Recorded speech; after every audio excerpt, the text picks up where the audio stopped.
तो नमस्कार दोस्तों। क्या हमारे स्पेस में कोई एक्सट्रीम ग्रेविटी फील्ड वाली कोई सेलेस्टियल ऑब्जेक्ट है जिसके अट्रैक्शन से लाइट सहित कुछ भी नहीं बच सकता, या एक ऐसा प्लेस जहां सब्सटेंस में दबने के कारण इनफाइनाइट डेंसिटी हो जाती है, या ग्रेविटेशनल पुल अनंत शक्तिशाली हो जाता है। आपने नाम सुना होगा ब्लैक होल का। क्या ये वही चीज तो नहीं?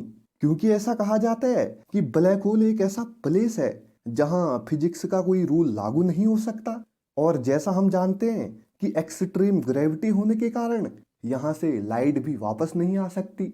देखिए, मैं आपसे एक सिंपली लैंग्वेज में कहूँ तो आपने देखा होगा पानी के ऊपर घूमता हुआ एक साइक्लोन, जो रिवर ओशियन जहाँ जहाँ पानी है वहाँ वहाँ बनता है। जिसमें होता क्या है कि अगर कोई भी वस्तु यदि उस घूमते हुए साइक्लोन के नजदीक जाती है तो वही घूमता हुआ साइक्लोन उसे अपने अंदर समा लेता है।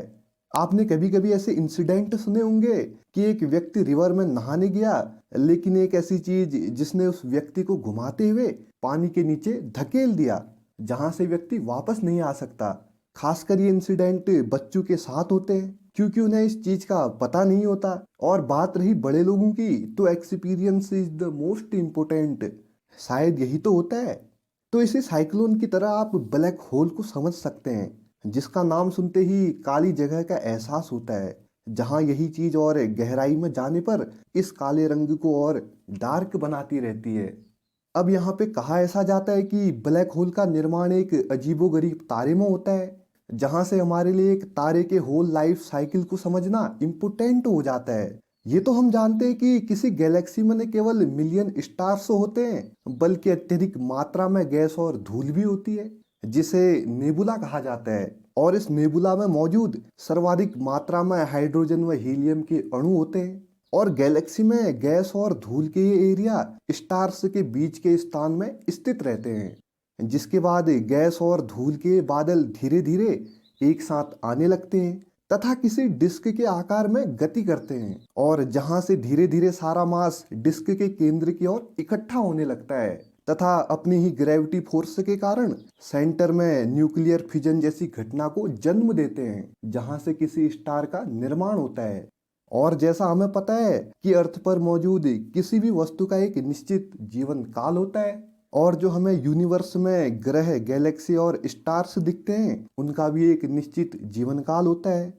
और एक बात कि जो हमारे अर्थ पर ऊर्जा का मुख्य स्रोत सूर्य है, वह भी एक स्टार है, जहां से इनको ऊर्जा उत्पन्न करने के लिए ईंधन की जरूरत होती है। और इसी ईंधन के लिए तारों में हाइड्रोजन पाया जाता है, जहां से हमें प्रकाश व ऊष्मा प्राप्त होती है। और बात रही स्टार्स के इंड होने की, तो स्टार्स का अस्तित्व उनमें मौजूद ईंधन के चलते ही है, जो टाइम के साथ धीरे धीरे कम होता जाता है। और स्टार्स में दो फोर्स, ग्रेविटी फोर्स और चार्ज फोर्स वर्क करते हैं, और इन्हीं दो फोर्स के कारण स्टार बैलेंस स्टेज में रहता है। जब तारे में ईंधन खत्म होने लगता है तो चार्ज फोर्स पहले की तुलना में कम हो जाता है, और ऐसी सिचुएशन में ग्रेविटी फोर्स अधिक शक्तिशाली होने लगता है तथा यह स्टार्स को भीतर की ओर सिकोड़ना शुरू कर देता है। और होता क्या है कि तारे के सिकुड़ने से कोर अरबों डिग्री तक गर्म होता रहता है, और परिणाम स्वरूप ब्रह्मांड में एक भयानक विस्फोट होता है, जिसे हम सुपरनोवा के नाम से जानते हैं। और जिसके बाद बचा हुआ कोर एक न्यूट्रॉन तारे का निर्माण करता है, और यदि इसका आकार बहुत अधिक हो तो यह किसी ब्लैक होल में परिवर्तित हो जाता है। तो यहीं से ब्लैक होल को समझें तो शुरुआत होती है आपका साल 1784 में जॉन मिशेल नामक इंग्लिश एस्ट्रोनॉमिकल व्यक्ति द्वारा, जिनके द्वारा पब्लिश्ड लेटर में यह कहा जाता है कि ब्लैक होल से लाइट भी नहीं बच सकती। और यह तब बनता है जब किसी तारे का डायामीटर सूर्य के डायामीटर से 500 गुना अधिक हो जाता है, और उसकी सरफेस एस्केप वेलोसिटी लाइट की सामान्य गति से अधिक हो जाती है। मिशेल द्वारा इन पिंडों को काले तारे के रूप में रिफरेंस किया जाता है। फिर साल 1915 में अल्बर्ट आइंस्टाइन द्वारा जनरल रिलेटिविटी के अपने प्रिंसिपल को विकसित किया जाता है, जिसमें ब्लैक होल को जनरल रिलेटिविटी के परीक्षणों के सिद्धांत के अनुरूप दिखाया जाता है, जिसमें एक बड़े पैमाने पर सितारों के लिए ब्लैक होल एक इंड स्टेट है, जिसमें दिखाया जाता है कि ग्रेविटी लाइट की गति को प्रभावित करती है।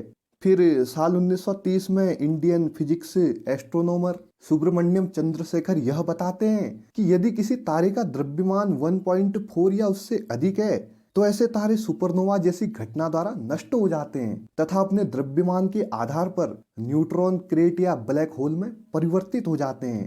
इस लिमिट को उनके नाम पर चंद्रशेखर लिमिट नाम दिया जाता है और जिसके लिए उन्हें 1983 में भौतिकी के नोबेल पुरस्कार से भी सम्मानित किया जाता है। फिर धीरे धीरे साल 1969 तक तेजी से घूमने वाले न्यूट्रॉन सितारों के रूप में दिखाई देते हैं और उस समय तक न्यूट्रॉन तारे ब्लैक होल की तरह केवल थियोरेटिकल क्यूरोसिटीज के रूप में माने जाते थे। और फिर जैसा हमने पहले जाना कि एक ब्लैक होल की उत्पत्ति तारे के सिकुड़ने और उसमें ईंधन खत्म होने से होती है और ऐसा कहा जाता है कि एक बार स्थापित होने के बाद ब्लैक होल के केवल 3 स्वतंत्र भौतिक लक्षण होते हैं, मास, चार्ज और एंगुलर मोमेंटम। और ये चीजें ब्लैक होल के बाहर से दिखाई देती हैं। जब ब्लैक होल द्वारा किसी पदार्थ को निगला जाता है तो उसका होराइजन एब्रेसिव वाइड मेम्ब्रेन की तरह दोलन करता है और एक ट्रांसिट सिस्टम तब तक रहता है जब तक यह अंतिम अवस्था में स्थापित नहीं हो जाता। लेकिन एक बात यहाँ पे ये बनती है कि ब्लैक होल की अट्रैक्टिव इमेज के कारण यह सवाल उठना लाजमी है कि क्या वास्तव में इस प्रकार की विचित्र वस्तुओं का अस्तित्व है या ये आइंस्टीन समीकरणों के इमेजिनरी सॉल्यूशन मात्र हैं। लेकिन अब यहाँ से हटके व्यापक रूप से स्वीकार किया जाता है कि प्रत्येक गैलेक्सी के या लगभग प्रत्येक सेंटर में एक अति विशालकाय ब्लैक होल होता है और इस ब्लैक होल के मास और होस्ट गैलेक्सी के उभार के बीच जो नजदीकी कोरिलेशन है वह यह दर्शाता है कि गैलेक्सी और ब्लैक होल के निर्माण के बीच काफी गहरा संबंध है। अगर ब्लैक होल को नासा के अनुसार समझें तो वर्ल्ड का सबसे पहला ब्लैक होल साल 1964 में सिग्नस 1 के स्टार में गैलेक्सी के भीतर पाया गया था जिसका नाम सिग्नस X1 था। और नासा के अध्ययनों से ये पता चलता है कि हमारी गैलेक्सी में लगभग 10 मिलियन से 1 बिलियन ब्लैक होल हैं। माना जाता है कि केवल 3 से अधिक सौर द्रव्यमान वाले तारे अपनी लाइफ के अंत में ब्लैक होल बन जाते हैं जो कि अपने डाउनफॉल के टाइम स्ट्रॉन्ग ग्रेविटेशनल फोर्स लगाते हैं और कुछ भी बाहर नहीं जाने देते। ये ब्लैक होल इनविजिबल होते हैं जिन्हें स्पेशल इक्विपमेंट जैसे कि स्पेस टेलीस्कोप की मदद से आप आसपास के विजिबल बॉडीज के एबनॉर्मल बिहेवियर को देखकर ही पता लगा सकते हैं। और शायद आप जानते होंगे कि ब्लैक होल अंदर से ठंडे होते हैं लेकिन बाहर से इनक्रेडिबल रूप से गर्म होते हैं। हमारे सन के मास वाले ब्लैक होल का इंटरनल टेम्परेचर परम शून्य से 1 डिग्री के 10 लाखवें हिस्से के आसपास हो सकता है। और जैसा हम जानते हैं कि ब्लैक होल के अंदर जाने के बाद कोई भी उससे बाहर नहीं निकल सकता और वो हमेशा के लिए यूनिवर्स से गायब हो जाएगा। कहा जाता है कि अगर अर्थ ब्लैक होल के अंदर चली गई तो धरती पर अंधेरा छा जाएगा और यदि कोई ह्यूमन ब्लैक होल में गिर जाए तो क्वांटम इफेक्ट घटना होराइजन को आग की दीवार की तरह कार्य करने के लिए प्रेरित करेगा और जो किसी भी ह्यूमन को तुरंत जला देगा। और ऐसा भी कि ब्लैक होल यूनिवर्स में एक ऐसा होल है जो कुछ भी इसके किनारे को पार करता है वो उसको हमेशा के लिए अपने अंदर समा लेता है। जैसे जैसे कुछ भी ब्लैक होल के करीब आएगा तो फ्लो ऑफ टाइम स्लो होता जाएगा। और कहीं आप लोग सोच रहे होंगे कि ये ब्लैक होल कितना बड़ा होगा, तो ब्लैक होल बहुत बड़े होते हैं और इनमें उतनी ही क्वांटिटी में मटेरियल होता है जितना 100 मिलियन या उससे अधिक सूर्य में होता है। इस प्रकार के ब्लैक होल कई मिलियन मील की दूरी पर होते हैं। लेकिन इन सब चीजों के बाद 10 अप्रैल 2019 को एक ब्लैक होल की एक इमेज जारी करी जाती है जिसे मैग्नीफाइड देखा जाता है क्योंकि इवेंट होराइजन के पास प्रकाश पथ अत्यधिक मुड़े हुए होते हैं जिसे इवेंट होराइजन टेलीस्कोप के सहयोग से कैप्चर किया जाता है जो M87 गैलेक्सी के सेंटर में अर्थ से 55 मिलियन प्रकाश वर्ष दूर मौजूद था, जिसकी दिलकश इमेज ने दुनिया भर के वैज्ञानिकों को रोमांचित कर दिया।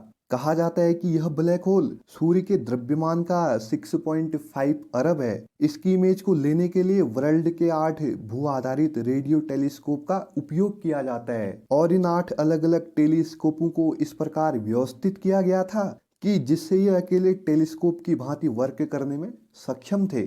और ब्लैक होल की खोज के लिए साल 2020 में 3 physical scientist sir Roger Penrose, हेनहाई जेंजेल और एंड्रिया घेज को नोबेल पुरस्कार से सम्मानित किया जाता है।